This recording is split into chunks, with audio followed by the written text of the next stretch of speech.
And there is a specific moment in the recordings from Jonestown that stops people cold. It is not the screaming. It is not the chaos. It is the applause. When Jim Jones announced to over 900 people that they were going to die that day, some of them clapped, some cheered. A woman named Christine Miller stood up and argued against him, and the crowd turned on her, not Jones. They hissed at her and called her selfish. In the final minutes of their lives, they policed each other on behalf of the man who was killing them. And that is not a story about weakness. Those were nurses, teachers, lawyers, veterans, people who had voted, argued politics, raised children, built careers, rational people, and functional people. And they applauded their own extinction. The question worth sitting with is not how Jones did it. And the question is, what exactly happens inside a human mind when it stops belonging to itself? Because if it can happen to 900 people in a jungle in Guyana, it can happen anywhere. It has happened in Silicon Valley offices, in online communities with millions of followers, in therapy circles and mastermind groups, and political movements that looked from the outside, in genuine communities of the sincere. Charisma is not magic. It is engineering. And the most dangerous version of it does not feel like control. It feels like love. And what follows is an examination of how charismatic manipulators from the historical to the contemporary can systematically dismantle a person's psychological sovereignty, not to frighten, to arm. Because the mechanism only works when it is invisible. Once you can see it, it loses most of its power. Shaped, it loses most of its power. There are 6 techniques at the center of this architecture. And 6 moves that repeat across every cult, every predatory guru, every charismatic abuser, regardless of era, ideology, or audience. And they are not random. They are a sequence. And they are worth learning the way you would learn to recognize a fire.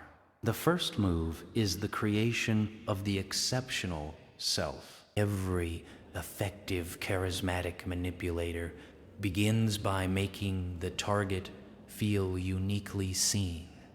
This is not flattery in the casual sense. It is something more precise and more dangerous. It is the experience of being recognized at a level you have never felt from anyone else. And Marshall Applewhite, who led Heaven's Gate and convinced 39 people to take their own lives in 1997, and was described by former members not as frightening, but as someone who looked at you like you were the only person in the room into what you were carrying. Former members of the group have said in interviews that when Applewhite spoke to them privately in there, they felt for the first time like someone truly understood their spiritual hunger. That feeling is not accidental. It is a practice technique called mirroring. And in its manipulative form, it goes several steps further than the psychological concept of matching someone's body language. A skilled, charismatic predator listens with extraordinary attention in early encounters, gathering language, values, wounds, and aspirations. And they then reflect those things back as if they arrived at the same conclusions independently. You feel understood because the person is speaking your own interior life back to you, slightly transformed with authority. Neurological effect of this is substantial. When someone mirrors our values and appears to validate our deepest sense of self, the brain releases oxytocin, in the same compound involved in bonding between parents and children, between romantic partners. And trust that follows is not a rational conclusion. It is a chemical event, and the practical lesson here is not to distrust everyone who makes you feel seen. Genuine connection is real and necessary, but there is a specific texture to manipulative mirroring that, once noticed, is hard to miss. It moves too fast. It moves too fast. A real relationship builds understanding over months. The charismatic predator establishes it in hours, sometimes less. If someone seems to understand you completely within a single conversation, especially a conversation in which you did most of the talking, and pay attention to that speed, it is a signal. The second move is the construction of a special world. And once a person feels genuinely seen, the charismatic manipulator begins to separate them from the ordinary world. And this separation is never abrupt.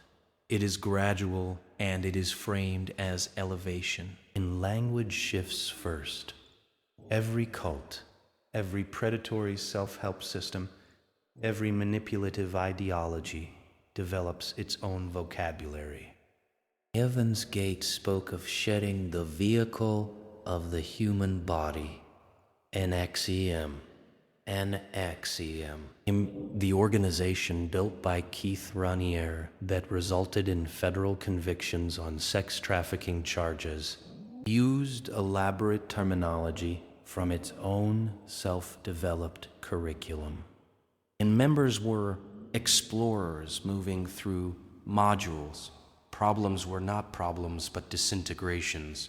The language was not random jargon. It was a wall, invisible from the inside, that separated members from anyone who hadn't been trained in the same terms. And sociologist Robert Lifton, who spent decades studying thought reform, identified this as loading the language. And once a group's vocabulary becomes the primary lens through which members understand their experiences, communication with outsiders degrades. And the words don't translate. The outsider seems informed, shallow, or uninformed, or spiritually undeveloped. The group becomes the only place where anyone truly speaks your language. And this is compounded by what researchers call us versus them identity formation. The world outside the group is not merely different. It is actively dangerous, deficient, into, lost. The charismatic leader positions the external world as a threat to the members' growth, safety, or spiritual progress. Eving is framed not as a choice, but as a kind of self-destruction. Jim Jones was explicit about this.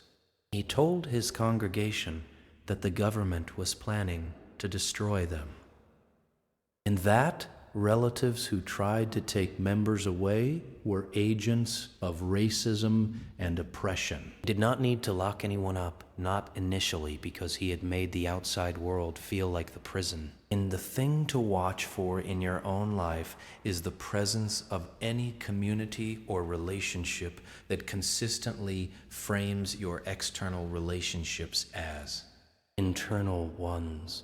Healthy communities, healthy relationships, healthy mentors do not require you to distrust everyone outside them.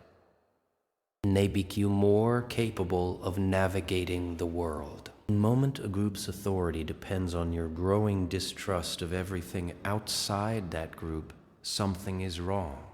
And the third move is the manufacture of debt. Human beings have a deep, evolutionarily ancient drive toward reciprocity.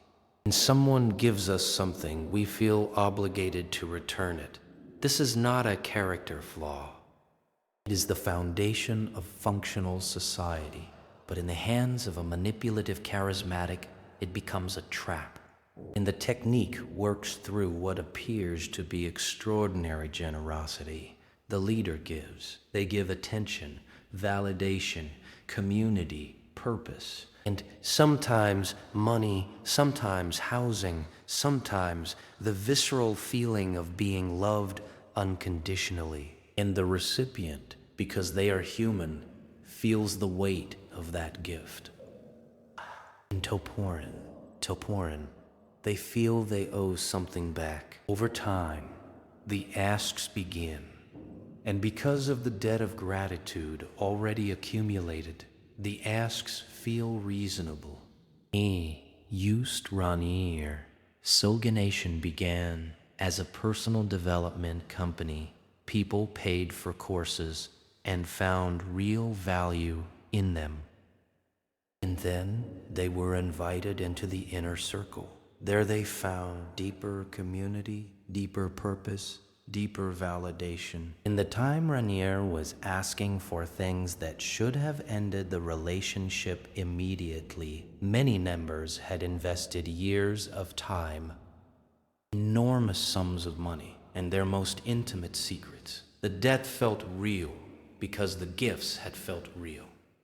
And this is a version of what social psychologist Robert Cialdini documented in his research on influence. Indeed, the obligation created by a gift is often disproportionate to the gift itself. And receive a favor from someone, and the pressure to return it can outlast the actual memory of why you liked them in the first place. In modern contexts, watch for this in any relationship where generosity arrives before trust has been established. In a mentor who takes you under their wing immediately.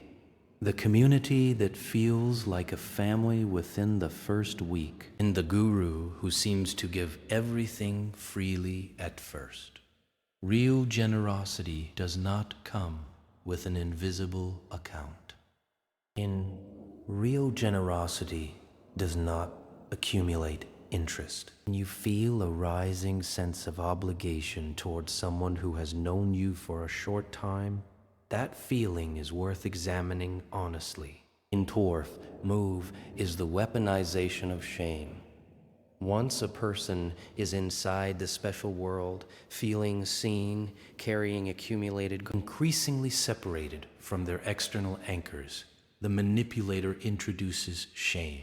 Not all at once, not obviously. It arrives as feedback, as correction, as concern.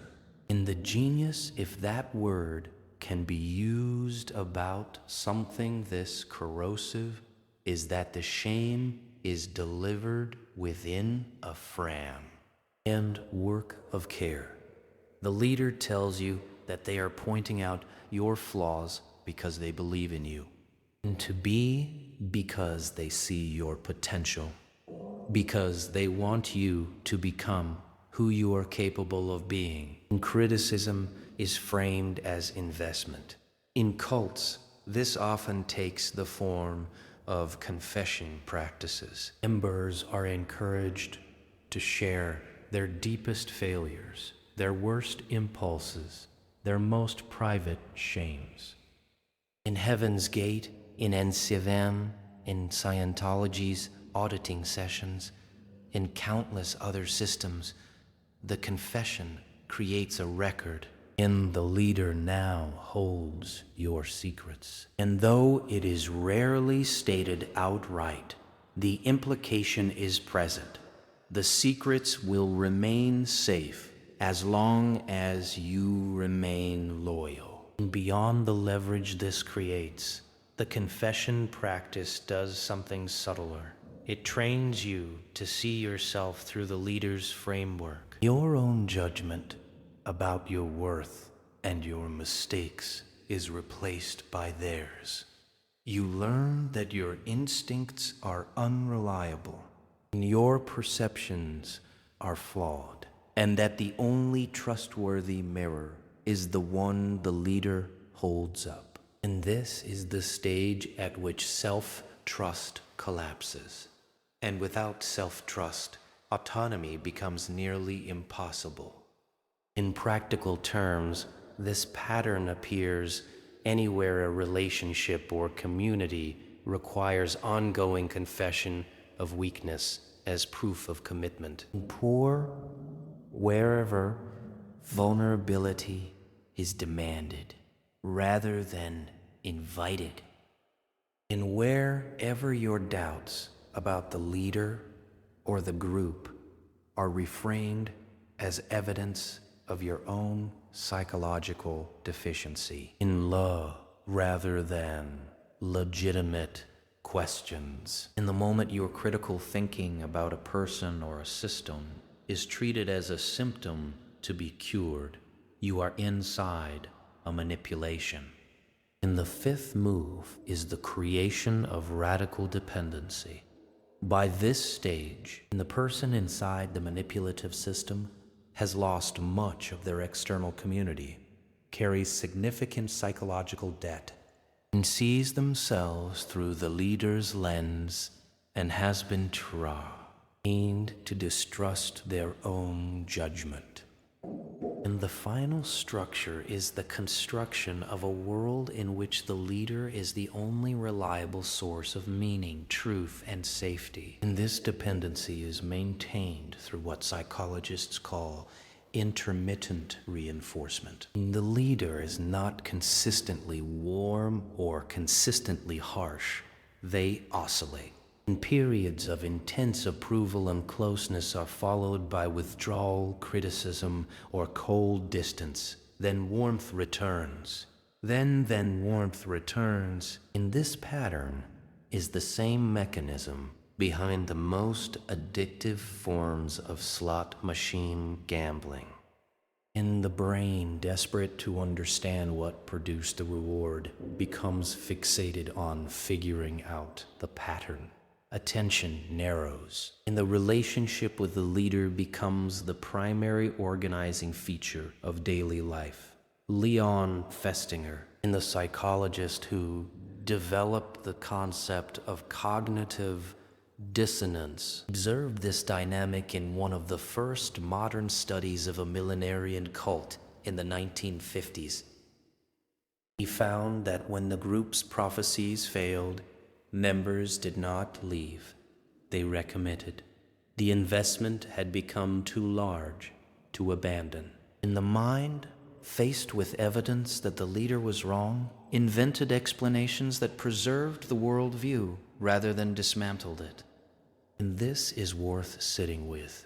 The more a person has sacrificed for a belief, the more their mind will resist evidence against it. And loss aversion applies to identity, not just money. When your entire understanding of yourself, your purpose, in your community has been organized around a charismatic leader, the psychological cost of reconsidering them is not just intellectual. It feels like self-annihilation. Modern online gurus have adapted this architecture for digital environments with unsettling efficiency. And techniques are compressed and accelerated. In social media creates parasocial relationships where followers feel genuine emotional connection to someone who does not know the encounter exist. And gurus' approval, represented by engagement, likes, direct messages, and shout-outs, functions as intermittent reinforcement at scale. In the community polices itself. The criticism of outsiders is framed as jealousy or spiritual poverty. And the vocabulary builds its own wall. The sixth move is the final surrender of the right to leave. And leaving a system like this is not simply a decision. By the time a person has moved through the previous 5 stages, it requires them to reconstruct a self that was systematically disassembled. They have to reclaim self-trust they were trained to abandon. Internal, repelled, external relationships they were trained to see as threats, grieve an investment of time, identity, and often money that may span years, and face the reality that their most formative recent experiences were manufactured. And this is why cult survivors describe the exit as one of the most disorienting experiences of their lives, not because they lacked intelligence. Indicad will put you back together, but because the manipulation had been aimed at the architecture of identity itself, not simply at their beliefs. In cult expert and psychologist Stephen Hassan was himself a member of the Unification Church before spending decades helping people exit high control groups. Describes the inner experience of a cult member as the existence of 2 selves, the cult self constructed by the group and the pre-cult self, in which survives, however, buried and can be reached.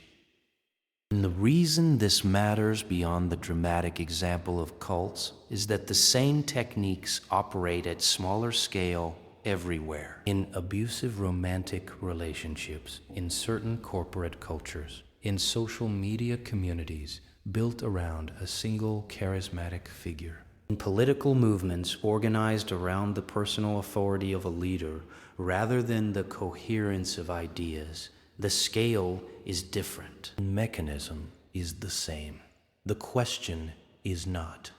The question is not grow. And whether you are smart enough to resist it. Intelligence is not the variable. Intensto Milgram demonstrated in the 1960s that ordinary people with no unusual vulnerabilities and would deliver what they believed to be lethal electric shocks simply because an authority figure told them to. And the research was not about cruelty. It was about the stunning power of perceived, legitimate authority over individual judgment. What does protect people is something more specific than intelligence. It is what psychologists call a secure sense of self, combined with genuine external community.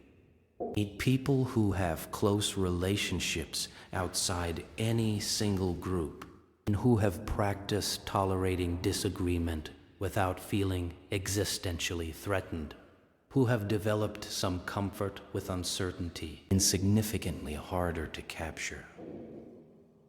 Because the techniques all depend on the target's existing hunger for certainty, belonging, and significance. And that last sentence is the one worth carrying. Every technique cataloged here works by feeding a real hunger, in the hunger to be truly understood, the hunger to belong to something meaningful, in the hunger to know that life has purpose. These are not pathetic hungers. They are the oldest human ones. The manipulative charismatic does not create them. They find them, study them, and exploit them with precision, which means the most effective protection is not cynicism. In code, cynicism is just a pretense of immunity.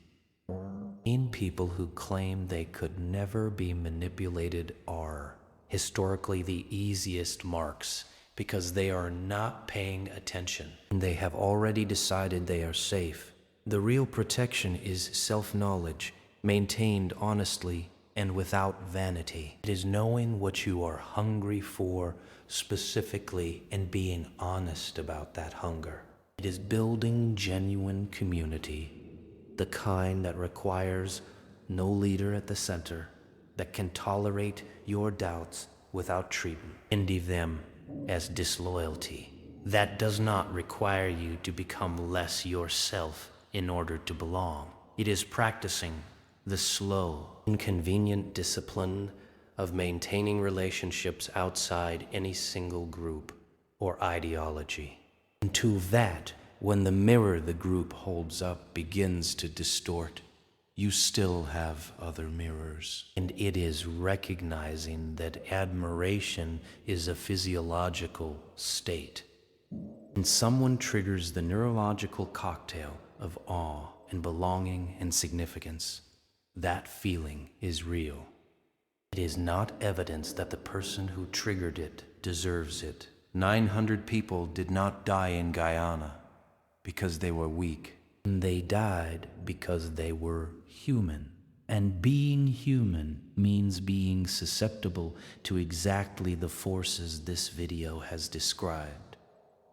In exactly the same way that being human means being susceptible to hunger or cold or grief, not as a failure, as a condition. The answer to being susceptible to cold is not to pretend you don't feel it. It is to understand what cold does to the body, so you know when to come inside. If there is one image to carry from this, let it be that one. And know what you are hungry for. Know how that hunger can be exploited. And build a life rich enough in genuine belonging that you are never so starved you'll accept whatever is offered. And that is not a defensive posture. It is the most useful form of strength. If this video made you see something differently, especially if it made you think of a situation in your own life or someone else's, leave that in the comments. And the patterns described here are more common than most people want to admit, and naming them out loud is the beginning of seeing through them. If you found it worth your time, a like or subscribe helps this work reach people who need it. The conversation here is the one that matters.